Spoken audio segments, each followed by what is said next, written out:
On the morning of January 4th, 2007, a man named Corey Smith leaves his apartment in Durham, North Carolina around 10 a.m. on his way to work. When he's on his way to work, he sees items scattered all over the staircase, and it's somebody's belongings. And he looks in at the bottom of the staircase, he sees a woman. He immediately recognizes that the woman is not doing well and not responsive, and he immediately calls 911. And he removes her ID from her wallet in order to identify her. He tells them that the woman is Danita Smith. Now, to tell you a little bit about Danita Smith, she was a talented, driven 25-year-old woman. She was a college student. She was working on her master's at the time at North Carolina Central University. And as you can tell just from me saying that, this woman was ambitious. She had huge goals for her future. She was going places in life for sure. She had already been in college for 6 years by this point, and she was excelling in journalism, photography, and just excelling in life in general, right?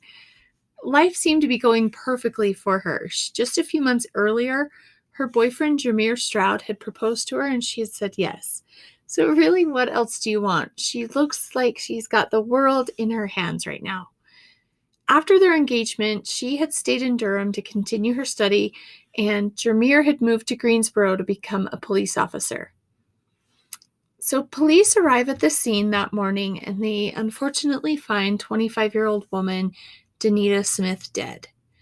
They're informed when they arrive that there was also a strange circumstance earlier that morning when Michael Hedgepeth, who was the maintenance director at their apartment building, had heard a shot fired.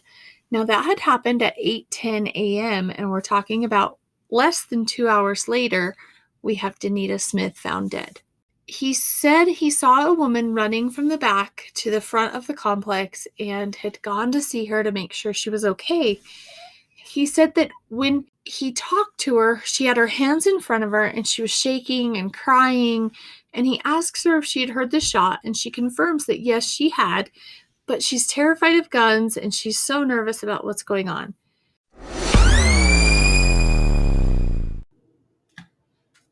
Hey guys, have you thought about making your own podcast, but you're not really sure where to start? That's how I was at first, and really the only choice that stood out to me was Anchor. And let me tell you why. It was completely free to start, and it has all the tools that allow me to record and edit my podcast right from my phone or computer.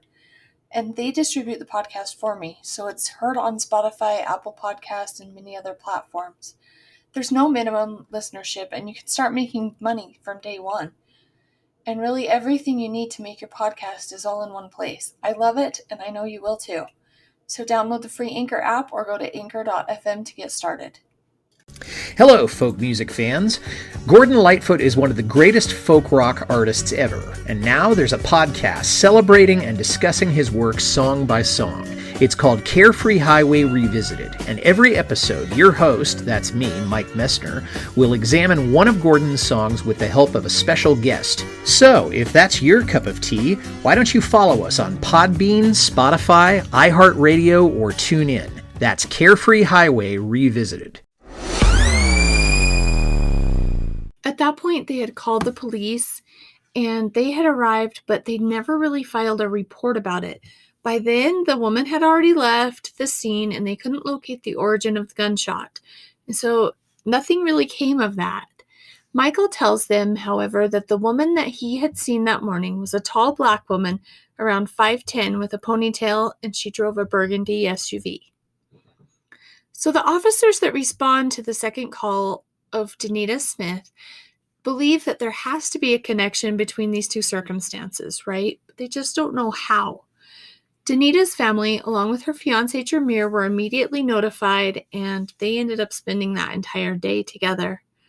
The police do end up questioning Jameer, and he states that he had been home sleeping all morning, and it seems like his cell phone records corroborated that story, and so there wasn't really much more to go with him.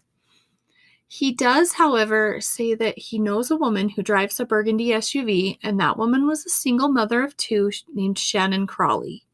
So that gives the police a really good stepping stone to start with. They set out to find more about Shannon, And oddly enough, they soon find out that Danita had never actually had any interactions with Shannon, did not know who she was, but that did not mean that Shannon didn't know Danita. Shannon had worked as a 911 dispatcher, and she had met Jermier quite a while earlier. Shannon began a relationship with Jermier, not knowing that he was already in a relationship at the time with Danita. So they go back and they question Jermier, and he does end up admitting to an affair, but he says it had actually ended quite a while before. He said that the affair between them had ended around a year before Danita's death, and so he just couldn't imagine how that would be a factor.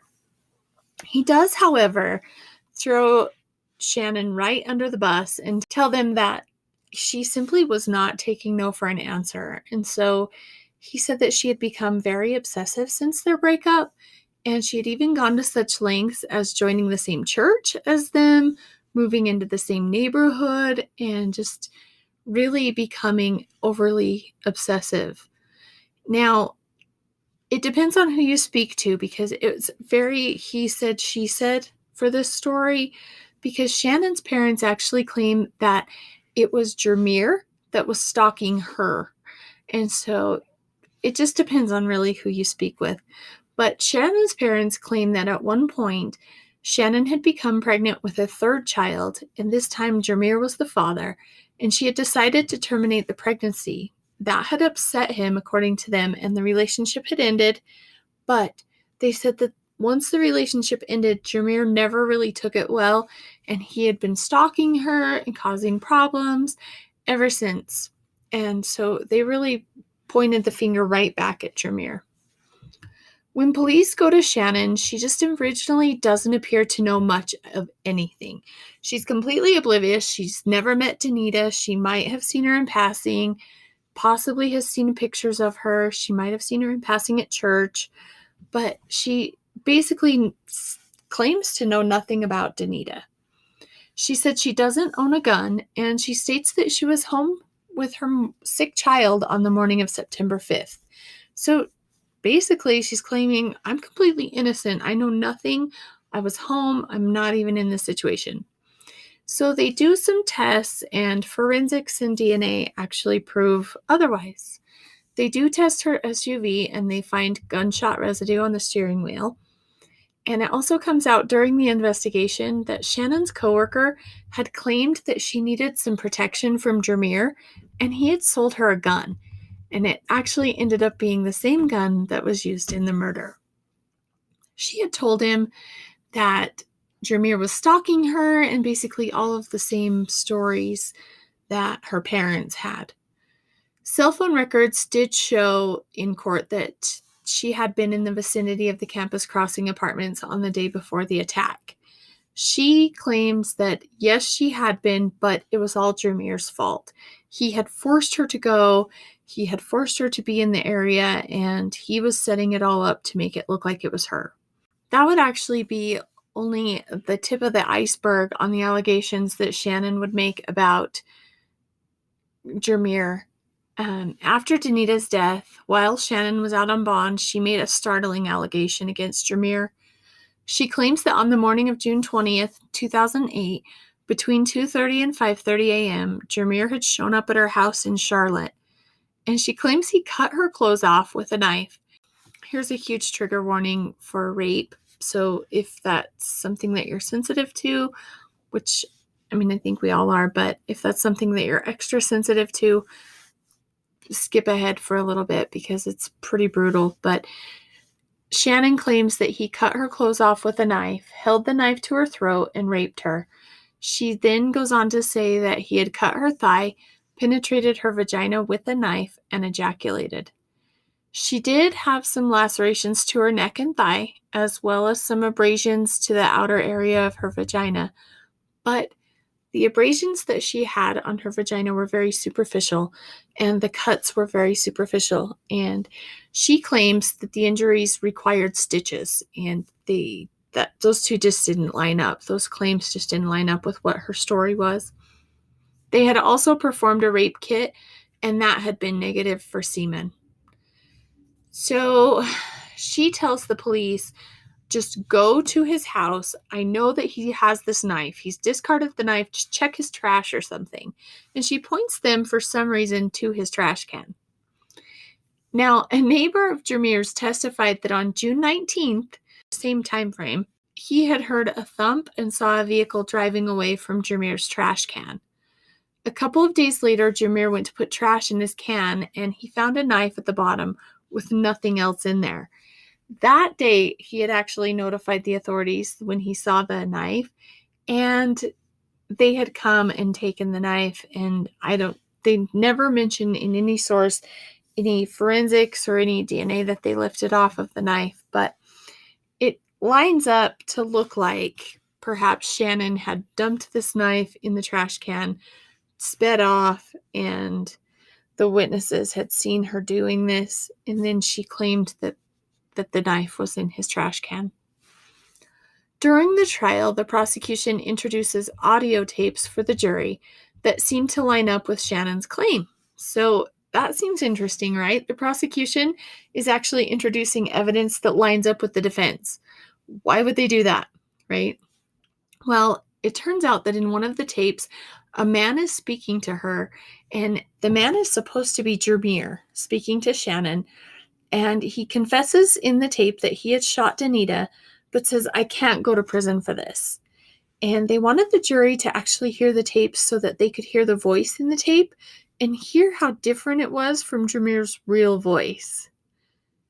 So Shannon testifies, and she says that Jameer was the person who had actually shot Danita. She had been completely manipulated and scared, and that was the only reason that she had gone along with it, was to protect her children, because he had actually been threatening her children, she states. She said that on the morning of the murder, Jameer showed up at her house, drove her SUV, and once they were at the apartment buildings, he had left her in the car while going to speak with Danita. So she said she had heard some noises and heard an argument, and she got out of the car when she heard the shot. And she said Jameer ran back to the SUV, jumped in the driver's seat, and she had tried to get in the passenger seat behind him, but the door was locked. So he had jumped in the back, and she had gotten into the driver's side. She claims that that's exactly when Michael Hedgepeth had seen her, and that she had only appeared to be alone because Jameer was crouched behind her and she simply couldn't see him. The family of Shannon Crawley still to this day blames the entire scenario on Jameer Stroud, saying that he had manipulated her, he had forced her into this, and he had actually committed the murder and made it look like it was Shannon, and that because of him, their daughter now has to spend her entire life in prison. The jury did not believe any of this, and she was actually convicted and, like I said, was sentenced to life in prison. Now, this is an interesting story because it does involve jealousy and it's just a love triangle, and I wonder what everybody's opinion is of Jameer. Is he as innocent in this as we think he is, or did he have some place in it? Now, as I said, Shannon Crawley was sentenced to life in prison, and that was on February 22nd of 2013. I don't believe that she will ever have a chance for parole or anything. She is actually there for the rest of her life. And is it the person in the middle? Is it the man in the middle who is to blame for everything? We like to blame the men in these things, but is it her that caused the problems?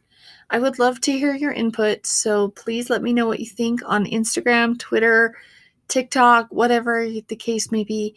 And as always, you can send me an email at sinisterstoryhour@gmail.com.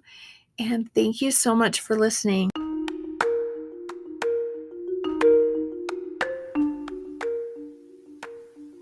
Thank you for listening, everybody.